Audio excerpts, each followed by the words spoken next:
Deafrowe with Deafrowe closed caption, and we're back again with another review of The Devil's Hour, episode 4, After the Storm. Now, before I get started, please like, subscribe, and share, and hit that notification bell if you'd like to see more of my stuff, especially on these episodes of The Devil's Hour. So let's get started with the episode 4, After the Storm.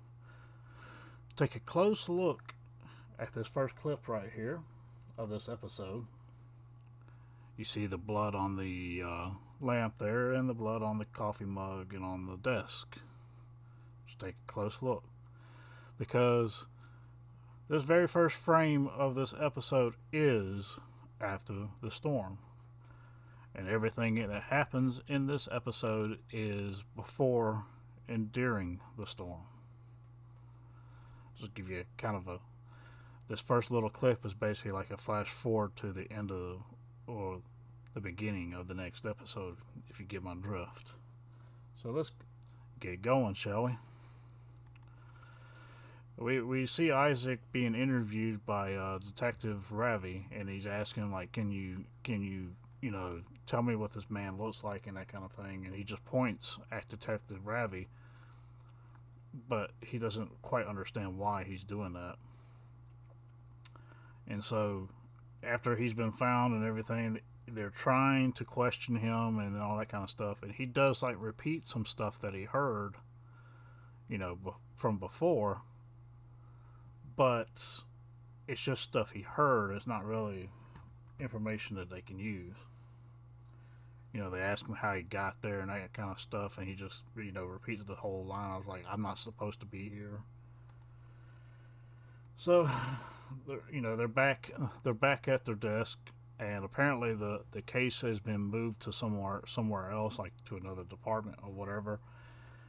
But Detective Holson, or Holson, I won't say it correctly. Yeah, Holness. My bad. Not Holson.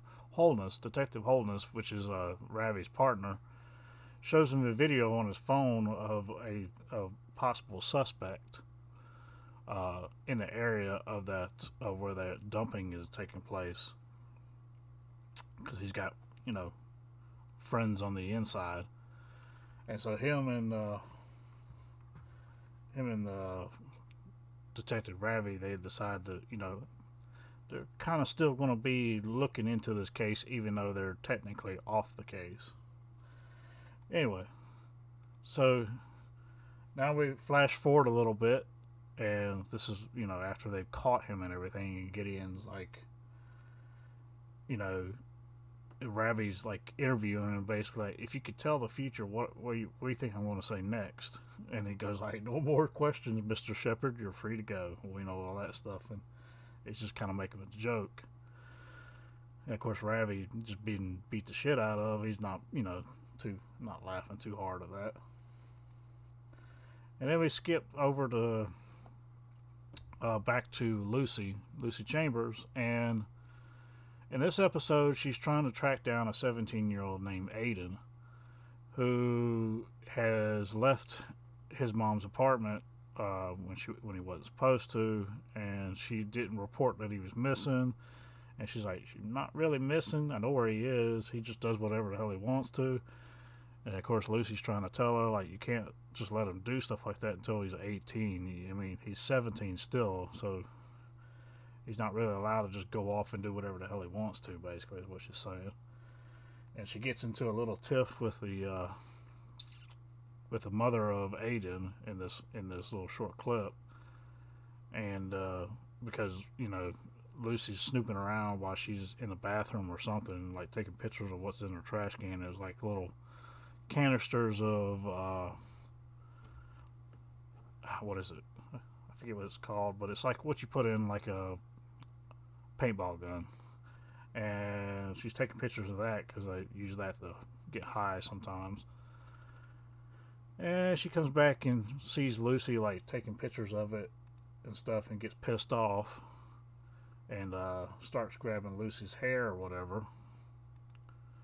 And that's when Lucy just all of a sudden just like has these flashbacks all of a sudden, and just whips around and throws her to the table real quick and like, "Are you done?" Like she knew all of a sudden how to a form of self defense all of a sudden, and she was able to de-escalate the whole thing. And we cut to our first shot of Gideon and kind of letting you in on who this person is. He's got this book, and this book is basically like a map for him of places to be, what times to be, and where exactly he needs to be at any given time. So he grabs his water bottle out of the dumpster, trash can or whatever, and he puts a little bit of sugar in it, and then he shakes it up and just sets it off to the side. You'd think he was, homeless or whatever. He's not homeless or, taking out a trash can. You don't know why he's doing this. And he sits down in this little spot right here, and he tells the woman on the bench next to him, he's like, do not move, do not do anything. And she's wondering why. And he's like looking at a bee that's on the ground. And he puts the sugar water next to or close to where the bee is, because he knows the bee's dehydrated and fixing to die. So he basically tries to save the bee, and he gives this whole spiel about, if there's no bees, there's no crops, no food for us, and we die, and all this stuff. It's kind of all that kind of thing. And then he goes on and creeps the woman out by saying, I just ran over a dog the other day, and then I backed over its head to make sure I really got it. It helped, basically what he's saying is it helps he was able to save a life like the bee without taking somebody else's life. And so that's the reason he was saving the bee, is because he didn't have to sacrifice something to save the bee like he did in the case of the dog. I think you find out later in the last episode or the next episode, I'm not quite sure. The dog actually attacks somebody and kills a kid. And the whole reason that he took the dog out by running it over and everything was to keep the dog from committing by killing a kid. But they don't explain that in this episode. I'm just letting you know that's what happens. And that's the reason he's like, I had to kill the dog in order to save a person. I would have liked to not have to kill the dog, but there was the only way I could do it. Anyway, so going forward, we're back with Lucy in her house with Isaac, and Isaac is still seeing that other timeline in the house. And it's kind of crazy because now you're seeing it layered into the show right now. And Lucy's starting to see a lot more of it too, because like I said, and like in my opinion, all these events that are coming together and these people are coming together, like her and Ravi are supposed to be together. And so as they come closer together, she sees more and more of stuff from that timeline.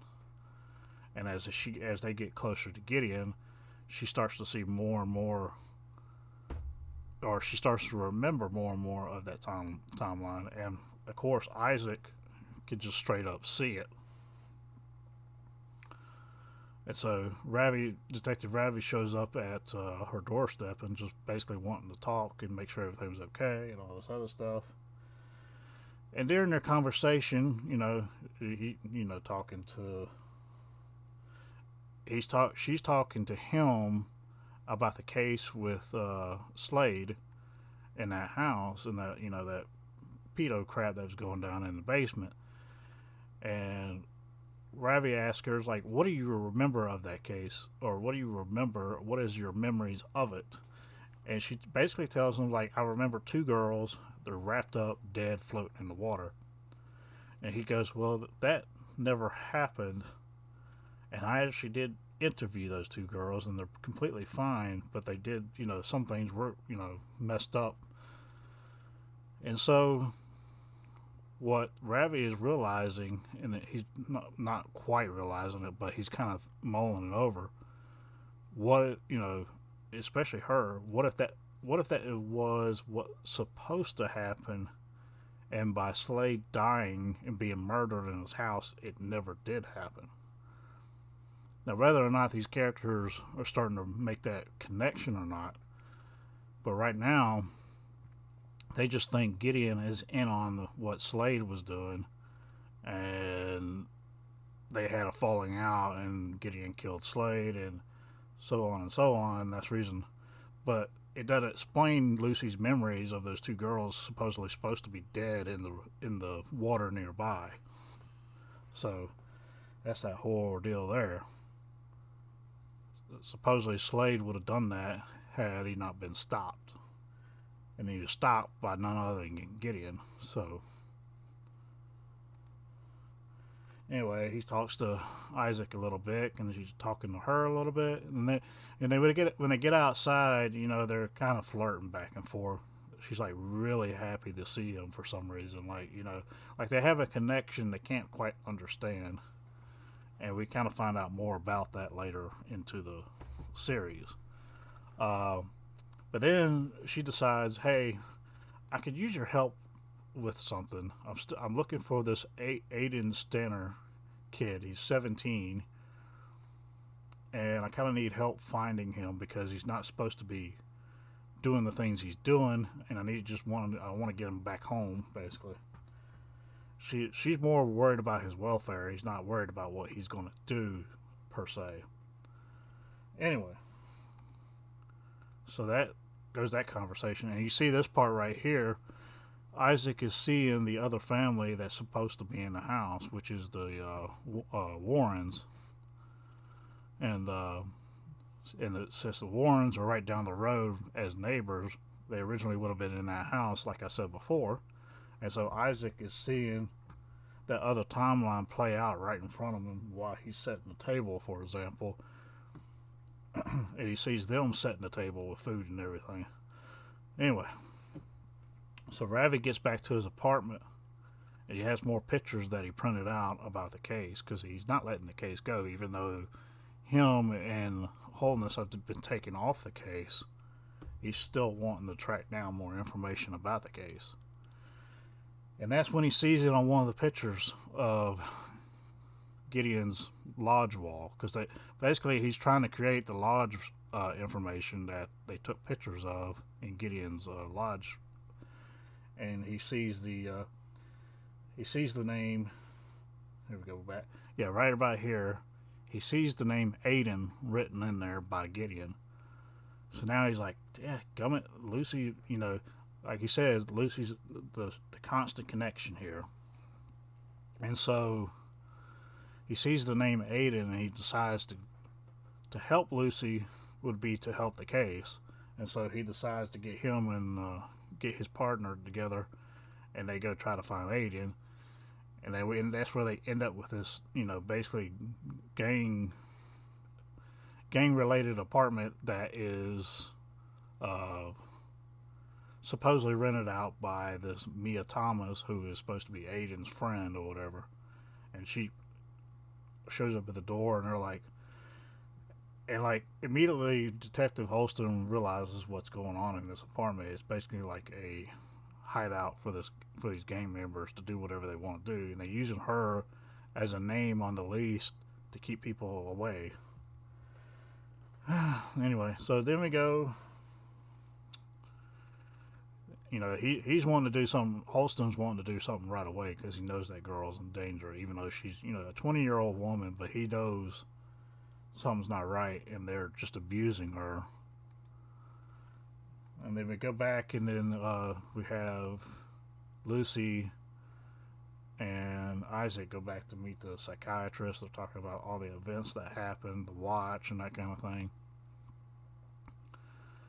And they're talking about how Isaac was crying when he came back to his timeline and seeing his mom and everything like that. And she's like, well, what was the reason?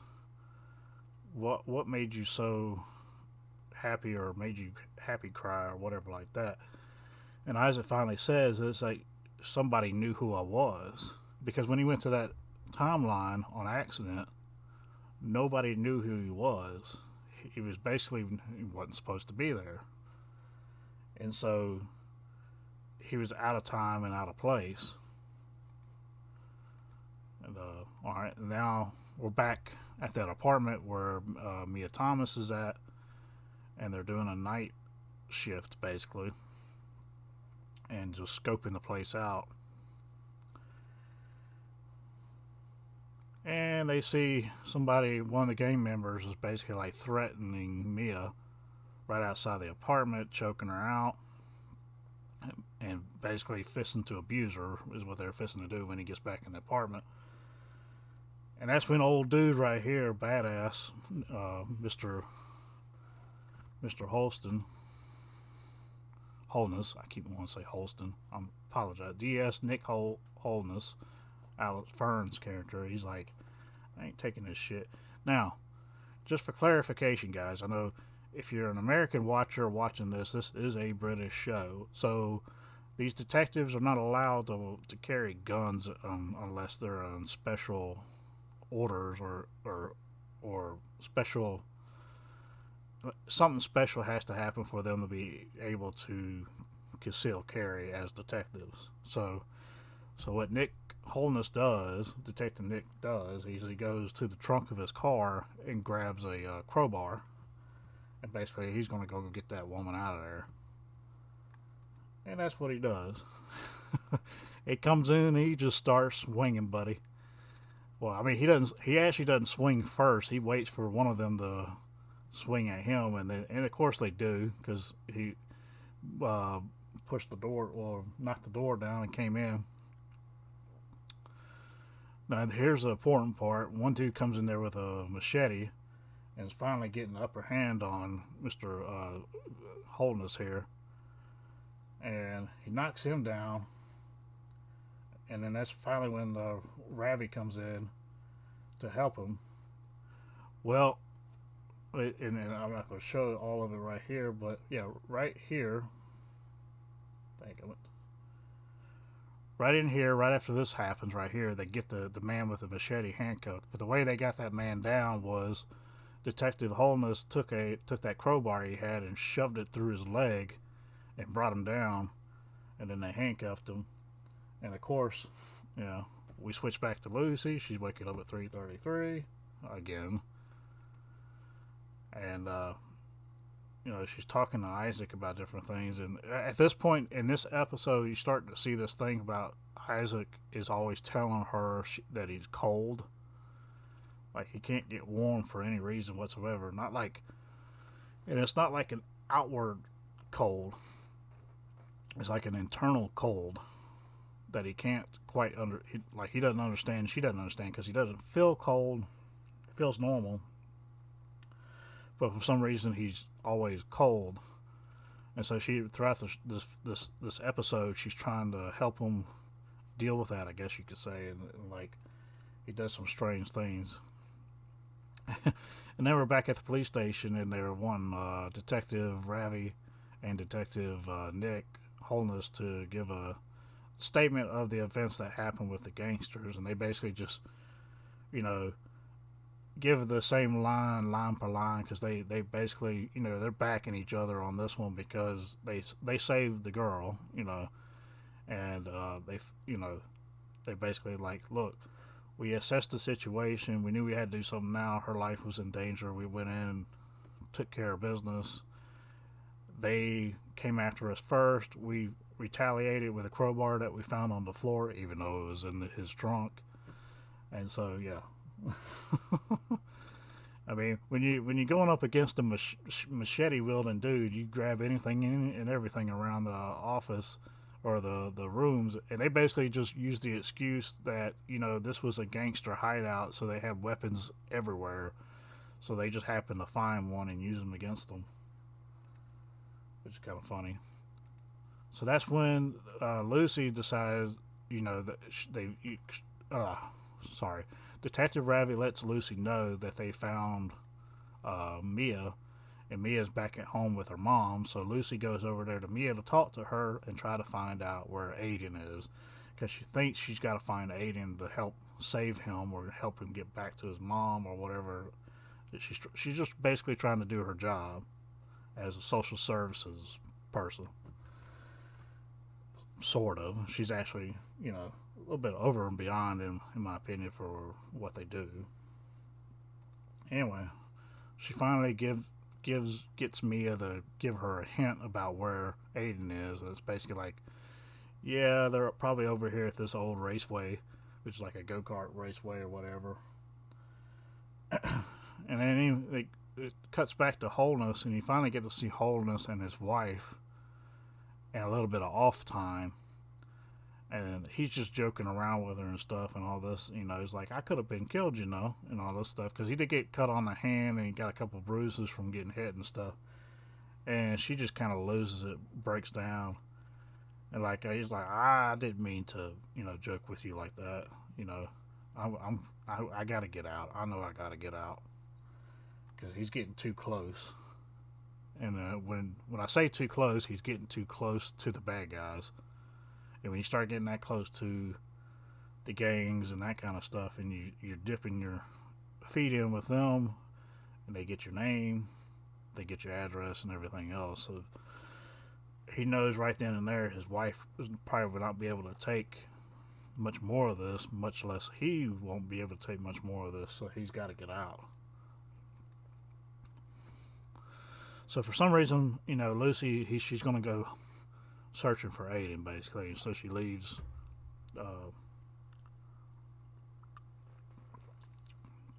he'll get a little drinky there. So she leaves Isaac with her dad, Mike, which is kind of an odd thing. Really nice house, by the way. And at that night, Mike is trying to just, have a conversation with his son and make jokes and that kind of thing. And, Isaac's nothing's really happening, really.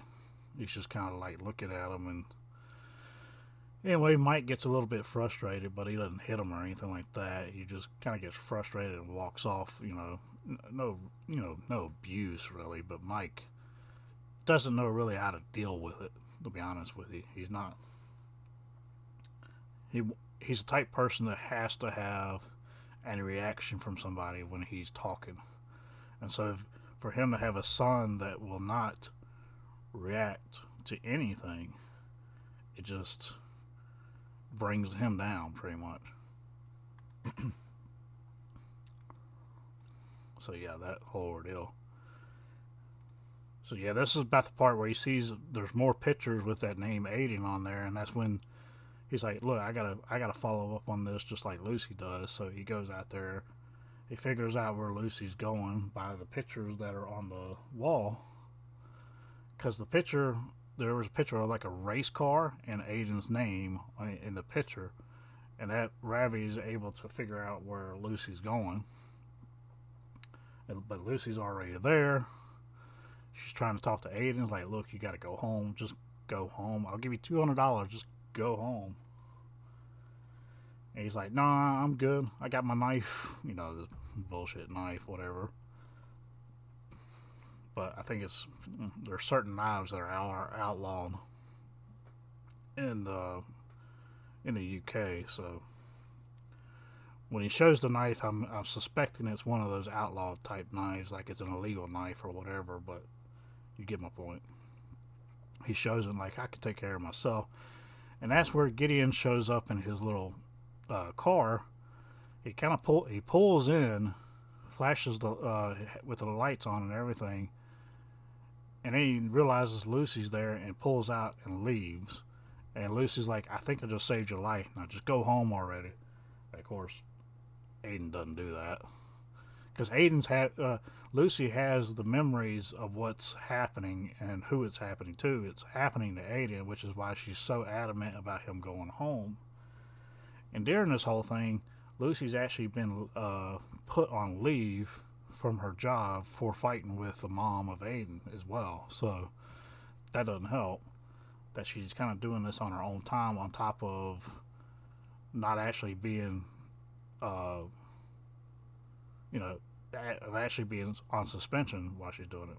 Anyway, as Ravi's coming up on the track, he sees the car too, and it's missing a hubcap, and he runs the tag plates. And instead of pulling in to the track where Lucy is, he continues to follow the car that he sees coming out, which he knows is probably Gideon. And so he decides to follow Gideon. And that's where they flash forward again back to where they have already caught Gideon. They're talking to him again about all, you avoid a prison sentence, and Gideon's like, I die. I mean, I'm not afraid of that.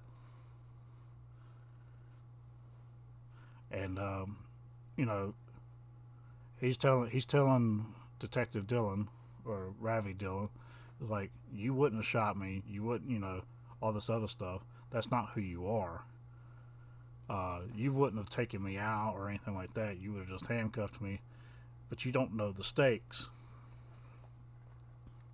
And so they cuts back to that night. This is during the storm now. It's, storming, thunder and lightning, everything like that. And he's following. He finally catches up with him because he stops at a specific point. Gideon does. Gets out of the car, points the gun at him, says, "Stop following me. And since y'all messed me up tonight, someone else is going to die. And it's your fault. I could have stopped it." And Ravi's like, "What are you talking about? What's going on?" All this other stuff.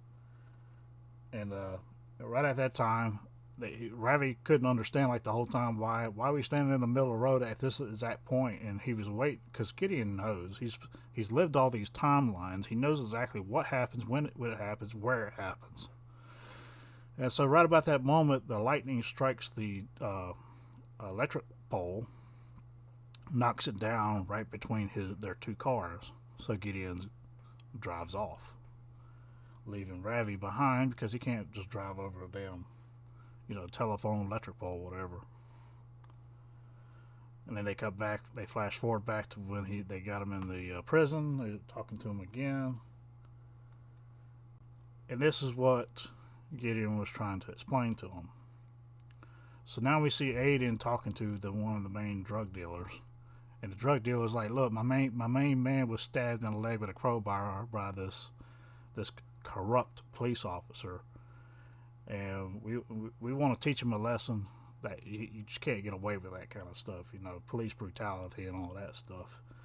And so he's talking to Aiden, and Aiden's like, "I've done my job. I paid you guys off." And he's like, "You're not paid up until I tell you you're paid up. After what happened last night, I want you to take care of this police officer now." And so he's got his knife, and he says, "Use your knife to do what I tell you to do." And so he hands him the knife back and sends Aiden on his way. Now we're back to Lucy and Isaac in the house, and she's decided to get him like a little space heater or whatever to keep him warm, because he keeps telling her, like I said before, he's been telling her throughout this whole episode that he's cold, and whatever. She peers away for like a minute and comes back, and he's got his hand directly on the damn thing, and of course it's all scorched to hell. And because he can't feel anything. So, and then he starts to laugh. It's like he realized the joke his dad was telling him, like a day later. And the joke was basically, two fish are in a tank, and one looks at the other and says, "How you know how to drive this thing?"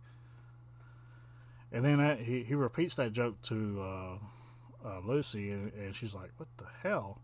And he just starts laughing.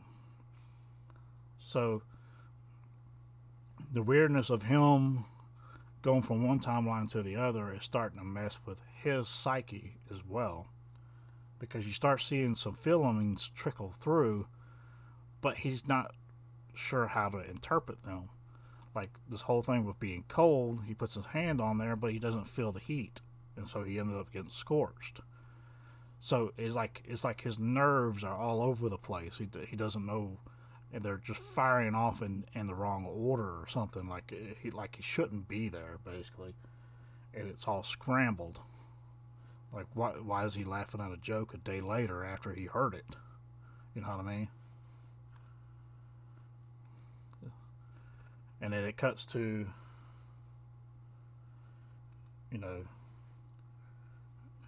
Nick Holness. Yes, Detective Nick Holness and his wife going to bed that night. After the whole thing with Ravi chasing down Gideon and all that stuff, and Gideon basically telling him, because you didn't let me do what I was supposed to do with Aiden, somebody else is gonna die because of that consequence. And you get to the end of this episode after they gone to bed, and you realize who that cup, who that lamp, and who that table belongs to. It's Detective Nick Holness. Sorry. So, that's like I said at the very beginning of this episode, you saw this same clip right here with blood and everything else on it. And now you see the events leading up to it. And why Gideon was saying, you kept me from getting to Aiden, and now somebody else has to pay the price. So, yes, it's a very, very heavy episode. As I was saying, it was a hard one for me to get through, because I didn't, I liked the character of Detective Nick Holness, because he's kind of like that guy that was just go in. He's got your back at all times, especially, he had Detective Ravi's back the entire time, and Ravi had his back, and you started to see that connection in this episode, and then immediately as soon as that connection is made, you see something like this happen.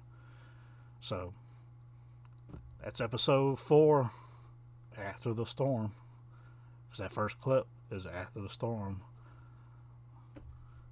and that is my review for episode 4, After the Storm. Please like, subscribe, and share.